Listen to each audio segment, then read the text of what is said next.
اعوذ باللہ من الشیطان الرجیم بسم اللہ الرحمن الرحیم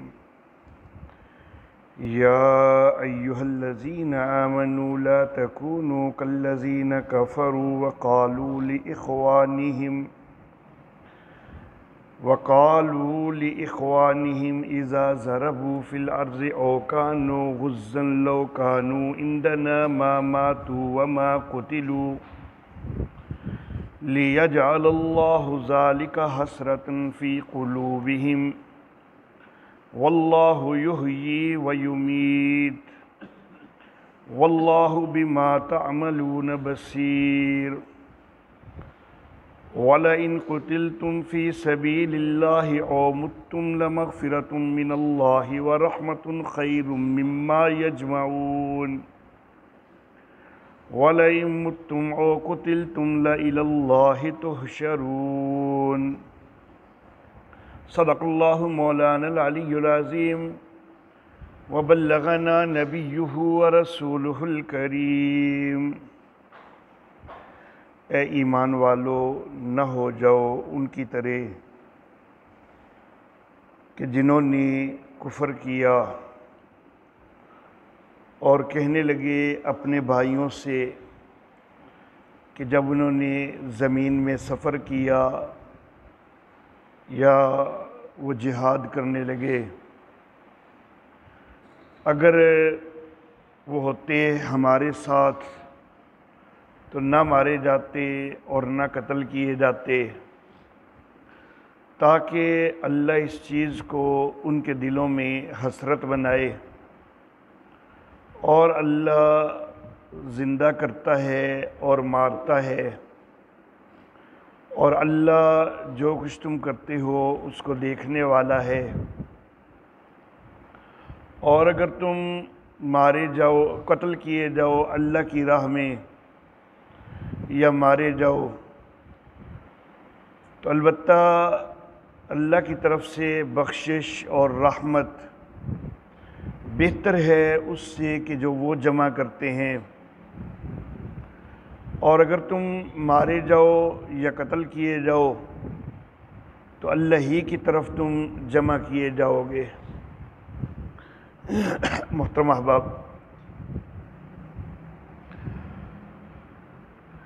قتال فی سبیل اللہ اور اس کے ضمن میں غزوہ احد کا تذکرہ مسلسل چل رہا ہے۔ میں نے یہ تذکرہ جب شروع ہوا تھا تو ایک ابتدائی درس میں یہ بات عرض کی تھی کہ جس وقت احد کا معرکہ پیش آیا، نبی اکرم صلی اللہ علیہ وآلہ وسلم نے صحابہ کرام سے مشورہ لیا کہ شہر کے اندر رہ کر دفاع کیا جائے یا باہر کھلے میدان میں نکل کے لڑا جائے۔ خود نبی اکرم صلی اللہ علیہ وآلہ وسلم کی اپنی رائے وہ شہر کے اندر رہ کر دفاع کرنے کی تھی۔ اور ایک اتفاق کی بات ہے کہ بندہ تو بڑا برا ہے، لیکن اس معاملہ میں اتفاقاً اس کی رائے بھی نبی اکرم صلی اللہ علیہ وآلہ وسلم کی رائے کے مطابق تھی۔ عبداللہ بن ابی جو کہ منافقوں کا سردار ہے، تو اس کا مشورہ بھی یہی تھا کہ شہر کے اندر رہ کر دفاع کیا جائے۔ یہ ایک اتفاق کی بات ہے کہ نبی اکرم صلی اللہ علیہ وسلم کے ساتھ اس کی رائے موافق ہو گئی، لیکن فیصلہ بہرحال اس سے ہٹ کے ہوا۔ نوجوان صحابہ کرام کے جذبات کا احترام کرتے ہوئے، ان کا لحاظ کرتے ہوئے، نبی اکرم صلی اللہ علیہ وآلہ وسلم نے فیصلہ بہرحال خود اپنی رائے کے بھی خلاف باہر نکل کر جنگ کرنے کا دے دیا۔ اب منافق لوگ یہ بھی ابتدا میں نکلے ہیں مسلمانوں کے ساتھ، لیکن عبداللہ بن ابی اپنے ان منافق ساتھیوں کو لے کر راستے میں سے واپس ہو گیا، یہ کہتے ہوئے کہ ہماری مانی نہیں گئی تو ہم کیوں لڑے۔ اللہ اللہ، یہ منافق لوگ ہیں۔ ان کے متعلق اللہ رب العزت اس آیت مبارکہ میں فرما رہے ہیں کہ یا ایھا الذین آمنوا، اے ایمان والو، لا تکونوا کالذین کفروا، ان کی طرح نہ ہو جاؤ کہ جنہوں نے کفر کیا۔ بات کن کی ہو رہی ہے؟ منافقوں کی۔ اور منافقوں کے لیے اللہ رب العزت لفظ کیا استعمال فرما رہے ہیں کہ الذین کفروا، جنہوں نے کفر کیا۔ منافق جو ہوتے ہیں نا، صرف ظاہراً کلمہ پڑھتے ہیں، اندر سے وہ اپنے اسی کفر اور شرک کے اوپر ہی قائم ہوتے ہیں، اور مسلمانوں کو نقصان پہنچانے کے لحاظ سے یہ جو واضح کافر ہیں ان سے بھی زیادہ برے ہوتے ہیں، کیونکہ جو ایک واضح کافر ہے نا، اس سے تو مسلمان پہلے ہی ہوشیار رہے گا کہ یہ کافر ہے، یہ مجھے نقصان نہ دے دے۔ لیکن جس کو مسلمان اپنا مومن بھائی، مسلم بھائی سمجھ رہا ہوگا، حالانکہ ہے وہ اندر سے کافر، تو اس کے اوپر تو یہ اعتماد کر رہا ہوگا، اور وہ اچانک اس کی پیٹھ پہ چھرا گھونپ دے گا۔ تو اسی لیے اللہ رب العزت نے منافقوں کے لیے کہا کہ ان المنافقین فی الدرک الاسفل من النار، یہ جہنم کے سب سے نچلے گڑھے میں ہوں گے۔ تو منافق جو ہے وہ پرلے درجے کا کافر ہوتا ہے، اس کے عقائد وہی کفر والے اور شرک والے ہوتے ہیں۔ تو اللہ نے فرمایا کہ ان کی طرح نہ ہو جاؤ کہ جنہوں نے کفر کیا، وَقَالُوا لِإِخْوَانِهِمْ، اور کہنے لگے اپنے بھائیوں سے،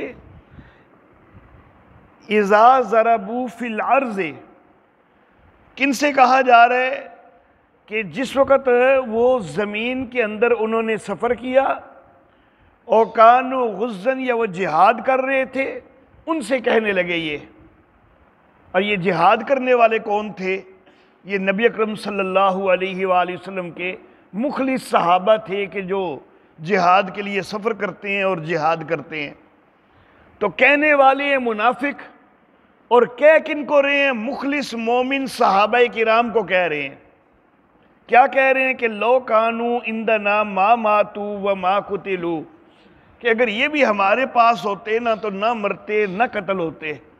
غزوہ احد کے اندر یہ اتنی تعداد میں مسلمان شہید ہو گئے ہیں، جس طرح ہم راستے سے واپس پلٹ آئے، ہم میدان میں کوئی نہیں گئے، تو مسلمان یہ جو ہیں، یہ جو گئے ہیں تو یہ اتنی تعداد میں شہید ہو گئے ہیں، نہ جاتے تو یہ بھی ہماری طرح بچ جاتے۔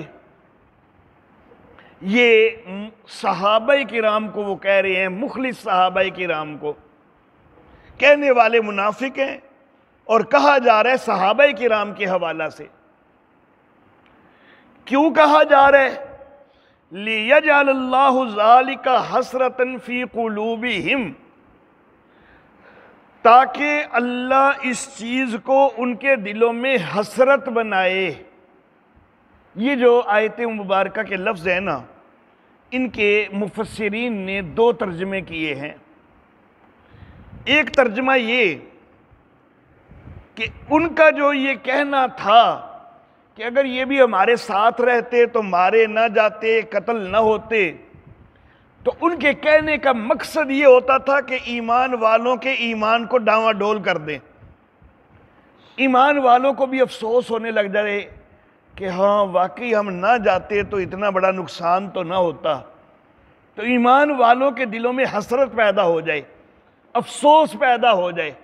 ایک معنی اس آیت مبارکہ کا یہ کیا گیا ہے، اور دوسرا معنی یہ کہ یہ حسرت جو ہے یہ منافقوں کے دلوں میں اللہ پیدا کرنا چاہتے ہیں کہ اللہ اس چیز کو حسرت بنائے منافقوں کے دلوں میں کہ منافق جو ہے تو وہ پرلے درجے کا کافر ہے اور وہ مسلمانوں سے حسد کرتا ہے، تو اللہ چاہتے ہیں کہ یہ مزید کڑتا رہے، اس کے دل کے اندر حسرت پیدا ہو، افسوس پیدا ہو۔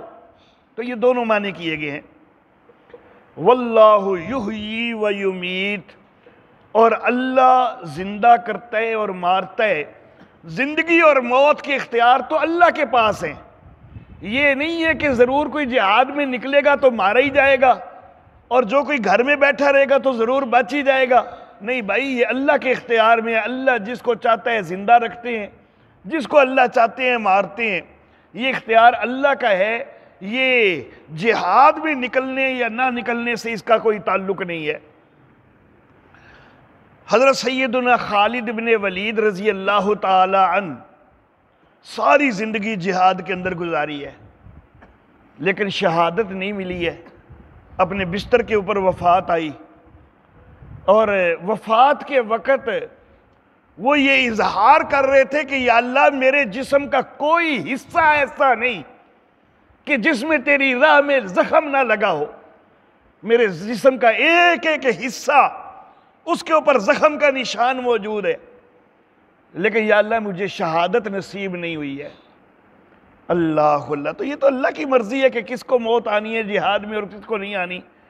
کیا گھروں میں جو بیٹھے رہتے ہیں ان کے اوپر موت نہیں آتی؟ موت تو ان پر بھی آ جاتی ہے۔ تو موت کا وقت، موت کی جگہ یہ تو متعین ہوتی ہے۔ اللہ اللہ، شاید حضرت خالد بن ولید رضی اللہ تعالی عنہ کو اللہ رب العزت نے اس لیے شہادت نہیں عطا فرمائی کہ رحمت کائنات صلی اللہ علیہ وآلہ وسلم نے ان کو اللہ کی تلوار فرمایا تھا۔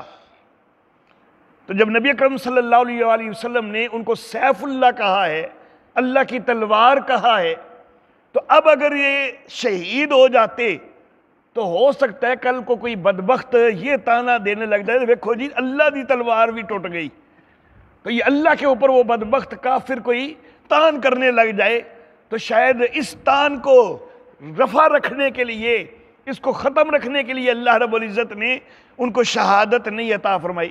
باقی اللہ کے کاموں میں بڑی حکمتیں، وہ اصل حکمتیں تو اللہ ہی جانتا ہے۔ ایک ظاہری حکمت ہمیں یہ نظر آتی ہے۔ تو زندگی اور موت کا اختیار اللہ کے پاس ہے۔ واللہ بما تعملون بصیر، اور جو کچھ تم کرتے ہو اللہ اس کو دیکھنے والا ہے۔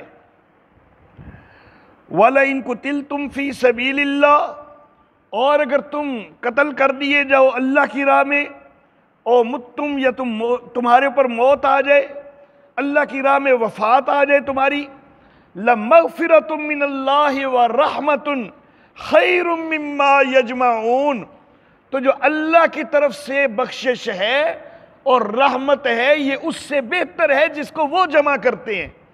منافقوں نے کیا جمع کیا؟ دنیا کی زندگی ہی جمع کی ہے، انہوں نے دنیا کی دولت ہی جمع کی ہے، انہوں نے آخرت میں اپنا کوئی حصہ نہیں بنایا۔ آخرت میں وہ جہنم رسید ہونے والے۔ اللہ کہتے ہیں کہ جو وہ تمہیں جہاد سے روکنے والے، وہ یہ کہنے والے کہ ہمارے ساتھ رہتے تو مارے نہ جاتے، قتل نہ ہوتے، انہوں نے کیا جمع کیا؟ کچھ بھی ذخیرہ آخرت کے لیے ان کا نہیں ہے۔ اور مسلمانوں، تم اللہ کی راہ میں شہید ہوگے تو شہادت کی وجہ سے اللہ کی طرف سے مغفرت ملے گی، رحمت ملے گی، تم جنت کے رحمتوں کے مستحق ہو جاؤ گے۔ تو یہ تو سودا کوئی مہنگا سودا نہیں ہے، یہ بہت اعلیٰ ہے اس سے کہ جو انہوں نے جمع کیا ہے۔ وَلَئِن مُتُّمْ أَوْ قُتِلْتُمْ، اور اگر تم مارے جاؤ یا قتل کیے جاؤ، لَإِلَى اللَّهِ تُحْشَرُونَ، تو اللہ کے پاس تم نے جمع کیے جانا ہے۔ جب اللہ کے پاس جمع کیے جانا ہے تو تب پتہ چل جائے گا کہ کس نے گھاٹے کا سودا کیا، صرف اپنی دنیا اختیار کر لی، اور کس نے جو ہے وہ نفع والا سودا کیا اور اللہ کی راہ میں جہاد کیا اور شہادت کے رتبے پہ فائز ہوا۔ یہ تو اللہ کے پاس فیصلے ہیں، اور اللہ کے پاس جب جمع کیے جاؤ گے تب جو ہے وہ تمہیں احساس ہوگا کہ یہ منافقوں نے گھاٹے کا سودا کیا ہے، مخلص صحابہ کرام ایمان والے وہ تو بڑے کامیاب رہے ہیں۔ اللہ اللہ۔ میرے محترم احباب، جو پہلی آیت مبارکہ آج کے درس کے لیے میں نے تلاوت کی، اس میں ایک لفظ جو ہے اس کا میں نے تھوڑا سرسری ذکر کر کے تو بات کو میں نے آگے چلا دیا، لیکن اس کے اوپر تفصیل بھی بڑی اہم ہے۔ وہ لفظ ہے وَقَالُوا لِإِخْوَانِهِمْ، انہوں نے اپنے بھائیوں سے کہا۔ شروع میں نے توجہ کیا دلائی ہے کہ کہنے والے کون ہیں؟ منافق ہیں، اور منافق جو ہے وہ پرلے درجے کا کافر ہے۔ اور کہا کس کے متعلق ہے؟ مخلص صحابہ کرام کے متعلق کہا ہے، ایمان والوں کے متعلق کہا ہے۔ اور اللہ کہہ رہے ہیں قَالُوا لِإِخْوَانِهِمْ، انہوں نے اپنے بھائیوں کے لیے کہا۔ حالانکہ انما المؤمنون اخوہ، مومن تو آپس میں بھائی بھائی ہیں، کافر تو مومنوں کے بھائی نہیں ہیں۔ تو منافق تو پرلے درجے کا کافر ہے، اور اللہ کہہ رہے ہیں کہ انہوں نے اپنے بھائیوں سے کہا۔ اب اس کے اوپر توجہ دینی چاہیے۔ اللہ اللہ۔ اور اس کے ساتھ ایک اور آیت مبارکہ، اس کی طرف بھی میں توجہ دلانا چاہوں گا۔ سورہ نور ہے اور اس کی آیت نمبر 11، صفحہ نمبر 317 ہے۔ اللہ واللہ۔ ان الذین جاؤوا بالافک عصبۃ منکم، بے شک وہ لوگ کہ جو یہ تہمت لے کے آئے ہیں تم ہی میں سے ایک جماعت ہیں۔ اب یہاں پر اللہ رب العزت نے ان کو مسلمانوں کے اندر شمار کرتے ہوئے، امت مسلمہ کے اندر شمار کرتے ہوئے عصبۃ منکم فرمایا۔ کل کے درس کے اندر میں نے ایک لفظ پر توجہ دلائی تھی، اب وہ لفظ یہاں پر سورہ توبہ کے اندر بھی آیا ہوا ہے۔ میں نے توجہ دلائی تھی کہ اللہ رب العزت نے آیت نمبر 154 کے اندر ابتدا نے ذکر کیا کہ ثم انزل علیکم من بعد الغم امنۃ نعاسا یغشی طائفۃ منکم، اللہ نے غم کے بعد ایک امن دے دیا۔ وہ امن تھا کیا؟ وہ ایک اونگ تھی کہ جو تم میں سے ایک جماعت پر چھا رہی تھی۔ اب یہ کس کے اوپر چھائی ہے؟ یہ مومن مخلص صحابہ کرام پر چھائی ہے۔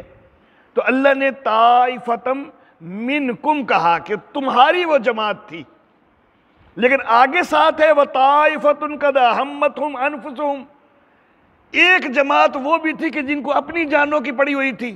یہ اللہ نے ذکر کیا منافقوں کا۔ تو میں نے یہاں پر توجہ دلائی تھی کہ یہاں پر اللہ نے ساتھ منکم کوئی نہیں کہا۔ جہاں پر خالص مخلص صحابہ کرام ہیں وہاں پر کہا طائفتم منکم، لیکن جہاں منافق ہیں وہاں پر ساتھ منکم کوئی نہیں کہا۔ پھر اگلی آیت مبارکہ میں پھر مخلص صحابہ کرام کا ذکر ہے، تو وہاں پر پھر فرمایا ان الذین تولوا منکم، یہاں پر پھر منکم فرما دیا کہ ٹھیک ہے چلو بے شک ان سے ایک یہ کمزوری تو ہو گئی کہ نبی اکرم صلی اللہ علیہ وسلم کی شہادت کی افواہ پھیل جانے سے بیچارے اتنے پریشان ہو گئے کہ بد دل ہو کر میدان چھوڑ کے نکلے، لیکن ہیں مخلص صحابہ کرام۔ اللہ نے ان کے لیے معافی کا اعلان کیا، فاللہ عنہم، اللہ نے ان کو معاف فرما دیا ہے۔ اللہ واللہ۔ اب یہاں پر بھی اللہ نے منکم فرمایا۔ ابتدا میں جو مخلص صحابہ ہیں ان کے لیے طائفتم منکم کہا، یہاں پر بھی الذین تولوا منکم کہا، لیکن جہاں ذکر ہے منافقوں کا تو وہاں پر وطائفۃ قد اہمتہم، وہاں پر منکم کوئی نہیں کہا۔ لیکن سورہ نور کے اندر منافقوں کا تذکرہ ہے تو پھر بھی عصبۃ منکم کہہ دیا۔ اب یہاں پر تھوڑا سا غور کرنا چاہیے۔ سورہ نور کے اندر تذکرہ ہے منافقوں کا، لیکن عصبۃ منکم کہنے کے باوجود کسی کو اشتباہ پیدا ہونے کا امکان کوئی نہیں تھا کہ جی شاید وہ سچے مومن ہوں، پکے مومن ہوں۔ کیونکہ وہ تو حضرت عائشہ پر تہمت لگا رہے ہیں، تو وہاں پر اشتباہ کوئی نہیں تھا نا، تو منکم کا لفظ استعمال کر دیا۔ یہاں پر بھی اگر طائفۃ منکم اللہ کہتے ہیں نا کہ تمہاری اپنی جماعت انہوں نے اپنی جانا پئی سی، تو یہاں پر اشتباہ ہو سکتا جی کہ معاذ اللہ ثم معاذ اللہ شاید کوئی صحابہ کرام بزدل تھے کہ ان کو اپنی جانوں کی پڑی ہوئی تھی۔ یہاں پر چونکہ اشتباہ کا خدشہ تھا، صحابہ کرام پر حرف آنے کا خدشہ تھا، یہاں پر اللہ نے منکم نہیں فرمایا، یہاں پر ان کو الگ رکھا۔ تو معلوم ہوا کہ ایک لحاظ سے وہ الگ ہیں، لیکن کسی ایک لحاظ سے وہ امت مسلمہ کے ساتھ بھی ہے، کسی لحاظ سے الگ ہیں۔ وہ کس لحاظ سے الگ ہیں؟ الذین کفروا، یہاں پر جیسے آیت نمبر 156 میں کہا کہ یا ایھا الذین آمنوا لا تکونوا کالذین کفروا، وہ کفر کر رہے ہیں، ان کے عقائد کفری ہیں، تو اس لحاظ سے وہ الگ ہے۔ لیکن ایک لحاظ سے وہ ساتھ بھی ہیں، اسی لیے تو اللہ نے کہا وَقَالُوا لِإِخْوَانِهِمْ، اللہ نے اخوان کا لفظ بول دیا کہ انہوں نے اپنے بھائیوں سے کہا، اور سورہ نور کے اندر بھی عُصْبَةٌ مِّنْكُمْ کہہ دیا کہ تمہاری ہی ایک جماعت۔ تو یہ کس لحاظ سے؟ یہ امت کا فرد ہونے کے لحاظ سے ہیں، کلمہ گو ہونے کے لحاظ سے ہیں، عقائد مشرکانے، عقائد کفری ہیں، لیکن امت کے اندر وہ شامل رہیں گے۔ اللہ اللہ۔ سورۃ البقرہ آیت نمبر 8، یہاں پر اللہ رب العزت فرما رہے ہیں کہ وَمِنَ النَّاسِ مَن يَقُولُ آمَنَّا بِاللَّهِ وَبِالْيَوْمِ الْآخِرِ، صفحہ نمبر 4 ہے۔ لوگوں میں سے کوئی وہ ہے کہ جو کہتا ہے کہ ہم ایمان لائے اللہ پر اور آخرت کے دن پر، وَمَا هُمْ بِمُؤْمِنِينَ، حقیقت میں ایمان والے کوئی نہیں، حقیقت میں وچوں کافری نے، اتو ایمان والے باندھے نے۔ یہاں پر بھی اللہ نے کافر کہا ان کو کہ ایمان والے کوئی نہیں۔ اور جو آج کا ہمارے درس کا موضوع، اس میں بھی پہلی آیت میں کالذین کفروا، تو عقائد کے لحاظ سے ما ہم بمؤمنین، ایمان والے کوئی نہیں ہیں، کافر ہیں، ان کے عقائد کفری ہیں، لیکن اس کے باوجود اخوانہم، اپنے بھائیوں کے لیے کہا، اور عصبۃ منکم، تو امت کے بہرحال وہ فرد ہیں۔ اللہ اللہ۔ نبی اکرم صلی اللہ علیہ وآلہ وسلم کا ایک فرمان ہے کہ بنی اسرائیل 72 گروہوں میں تقسیم ہوئے اور میری امت 73 گروہوں میں تقسیم ہوگی، اور ساتھ فرمایا کہ جن میں سے ایک گروہ جنتی ہے، باقی سارے جہنمی ہیں۔ اب امت محمدیہ کا تذکرہ ہو رہا ہے۔ اب اگر ہم کچھ شدت پسند لوگوں کی طرح ہر اس بندے کو امت کا فرد ہی نہ مانے کہ جس کے عقائد شرکی ہیں، کفری ہیں، تو سارے مشرک، سارے کافر عقائد کے لحاظ سے وہ امت سے نکل گئے، تو امت میں رہ گئے سارے موحد، اور پھر بھی نبی اکرم صلی اللہ علیہ وسلم کہیں کہ 72 جہنمی ہیں ان میں سے، تو یہ کیسے ہو سکتا ہے؟ کیا موحدوں نے جہنم میں جانا ہے؟ تو بھائی ان کو امت کا بہرحال حصہ رکھنا پڑے گا، وہ امت کے اندر شامل ان کو سمجھنا پڑے گا۔ اللہ اللہ۔ تو میرے محترم احباب، کچھ لوگ دور حاضر کے اندر ایک شدت کرتے ہوئے، وہ جس وقت آیتیں دیکھتے ہیں سورہ البقرہ کی آیت نمبر 221،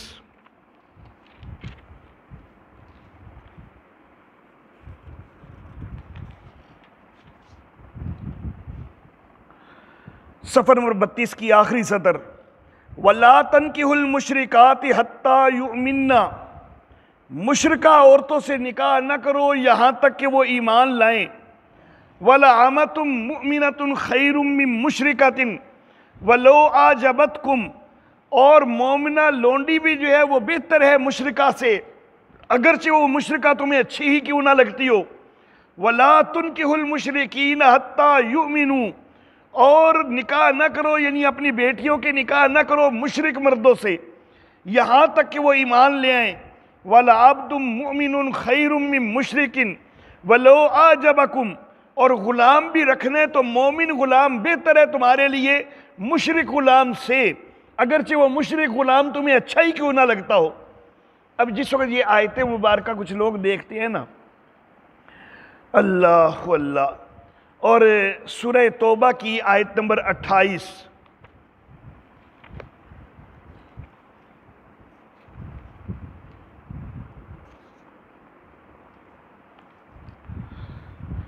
صفحہ نمبر 173، یا ایھا الذین آمنوا انما المشرکون نجس، اے ایمان والو مشرک نجس ہیں۔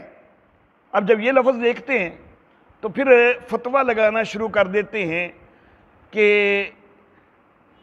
ہر قسم کے مشرک جو ہیں ان سے نکاح بھی جائز کوئی نہیں، ان کا ذبیحہ بھی جائز کوئی نہیں۔ لیکن میں یہ عرض کرنا چاہوں گا کہ قرآن حکیم کے اوپر ذرا تھوڑا سا غور کرو تو تمہیں پتہ چلے گا کہ اللہ رب العزت نے مشرکوں کی تقسیم کی ہے۔ ہر قسم کے مشرک کو اللہ نے ایک ہی پیمانے میں نہیں رکھا، اللہ نے مشرکوں کی تقسیم کی ہے۔ 3 قسم ہیں جو کہ مشرک ہیں۔ عبداللہ بن ابی جو ہے یہ مشرک تھا کہ نہیں تھا؟ منافقوں کا سردار ہے تو اندر سے تو مشرک ہی تھا نا۔ آج 1400 سال سے بھی زیادہ عرصہ گزر گیا، ہم جیسے گناہگاروں کو پتا ہے کہ وہ منافقوں کا سردار تھا، تو نبی اکرم صلی اللہ علیہ وسلم کو نہیں پتا تھا؟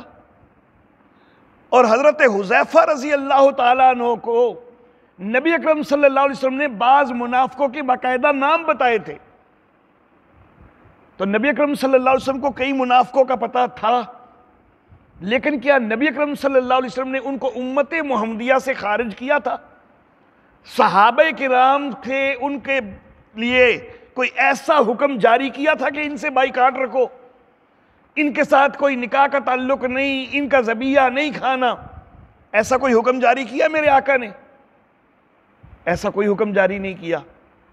کیوں؟ اس لیے کہ وہ اگرچہ مشرک ہیں لیکن بظاہر کلمہ گو ہیں، امت محمدیہ کے فرد ہیں، اہل قرآن ہیں۔ تو ایک مشرک ہیں جو کہ اہل قرآن مشرک ہیں۔ اللہ اللہ، دور حاضر میں جن کے عقائد شرکیہ ہیں نا، جو کہ امت کے اندر اپنے آپ کو مسلمان کہلاتے ہیں لیکن عقائد شرکی ہیں، ان کے عقائد کا مشرکانہ ہونا کیا وہ قرآن کی کسی نص میں موجود ہے کہ باقاعدہ ان کا نام لے کے کہا گیا ہو کہ جی یہ مشرک ہے؟ ایسا کہیں موجود نہیں ہے۔ لیکن یہودیوں کا باقاعدہ نام لے کر، عیسائیوں کا باقاعدہ نام لے کر اللہ رب العزت ان کے شرک کا ذکر کرتے ہیں۔ سورہ توبہ کی آیت نمبر 30، وَقَالَتِ الْيَهُودُ عُزَيْرٌ ابْنُ اللَّهِ وَقَالَتِ النَّصَارَى الْمَسِيحُ ابْنُ اللَّهِ، یہودیوں نے کہا کہ عزیر اللہ کے بیٹے ہیں، عیسائیوں نے کہا کہ مسیح اللہ کا بیٹا ہے۔ تو یہ شرک ہے کہ نہیں ہے؟ اللہ کا بیٹا قرار دینا شرک ہے نا؟ تو یہ اہل کتاب مشرک ہے۔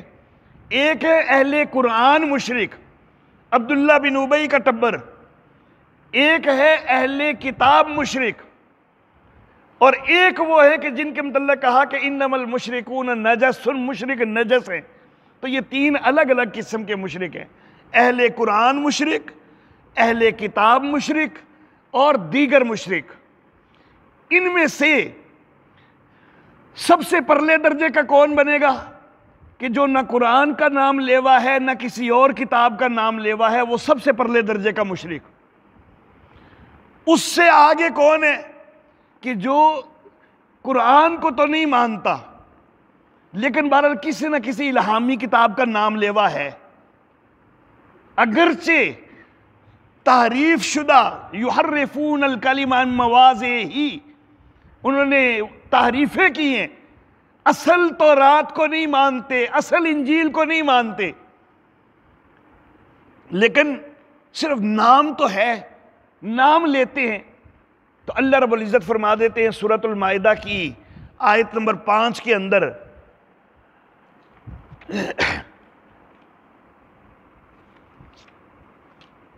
صفحہ نمبر 98۔ اللہ واللہ۔ وَطَعَامُ الَّذِينَ أُوتُوا الْكِتَابَ حِلٌّ لَكُمْ، جو اہل کتاب ہیں ان کا کھانا تمہارے لیے حلال ہے۔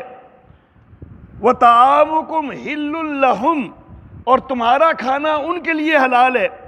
وَالْمُحْصَنَاتُ مِنَ الْمُؤْمِنَاتِ، اور پاک دامن عورتیں ایمان والیاں۔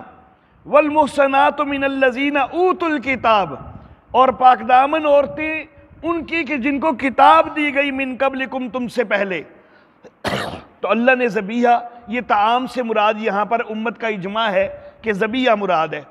تو اللہ نے اہل کتاب کا ذبیحہ بھی حلال رکھا اور اہل کتاب کی عورتوں سے نکاح بھی حلال رکھا، حالانکہ ان کا شرک جو ہے اس کے اوپر تو باقاعدہ قرآن کی نص موجود ہے۔ سورہ توبہ کی آیت نمبر 30 میں بتا چکا، جن کے عقائد ہم مشرکانہ قرار دیتے ہیں ان کا باقاعدہ کہیں نام لے کر قرآن نے نہیں کہا کہ یہ طبقہ مشرک ہے، اس کا یہ شرک ہے۔ یہود کا تو باقاعدہ نام لے کر اللہ نے ان کا شرک خود بتایا ہے۔ اور جس کو ہم کہتے ہیں کہ یہ ان کے عقائد مشرکانہ ہیں، وہ قرآن حکیم کے اندر تحریف لفظی نہیں کر سکتے۔ لفظی تعریف کی جرت قیامت تک کسی کو ہو ہی نہیں سکتی، کرنے کی کوشش ہوتی ہے، ناکام ہوتی ہے۔ یہ تعریف کرتے ہیں تو مانوی کرتے ہیں، لیکن یہود و نصارہ نے تو لفظ بدل دیے تھے، حتیٰ کہ نبی اکرم صلی اللہ علیہ وسلم کے سامنے بیٹھ کر بھی وہ تعریف کر رہے تھے، زنا والی رجم والی آیت کے اوپر ہاتھ رکھ کے ادھر ادھر سے پڑھتے تھے۔ تو 3 قسم کے مشرک ہیں۔ ایک وہ ہیں کہ جن کا کسی کتاب، الہامی کتاب پر اعتقاد کوئی نہیں، وہ سب سے پرلے درجے کے۔ اس کے بعد وہ جو کم از کم کسی اور الہامی کتاب کا نام تو لیتے ہیں، اگرچہ تعریف شدہ کا ہی لیتے ہیں، اور اگرچہ عقائد ان کے مشرکانہ ہیں، لیکن اللہ نے ان کو یہ رعایت دے دی کہ ان کا نکاح، ان کی بیٹیوں سے نکاح بھی جائز ہے اور ان کا ذبیحہ بھی جائز ہے۔ تو قرآن حکیم کا جو نام لینے والا ہے، جو اہل قرآن مشرک ہے، تو اگر ہم کہیں کہ اس کے بیٹی سے نکاح جائز کوئی نہیں اور اس کا ذبیحہ جائز کوئی نہیں،